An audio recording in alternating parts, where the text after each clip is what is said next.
Welcome to the Slop Farm. Enjoy the video.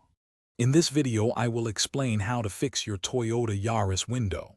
First, identify if the problem is with the motor, regulator, or switch. Gather essential tools like screwdrivers, a trim removal kit, and a socket set.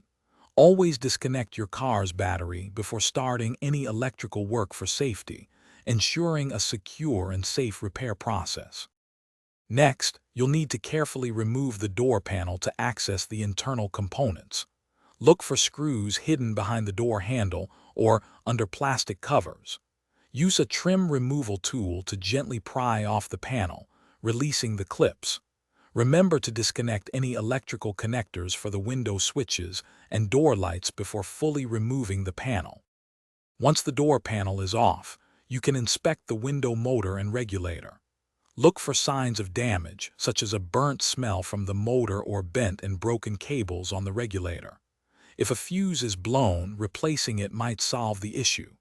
If a component is faulty, carefully unbolt and remove it, then install the new part, ensuring correct alignment.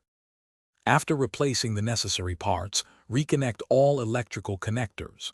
Before fully reassembling, temporarily connect the battery and test the window's operation to ensure it moves smoothly up and down.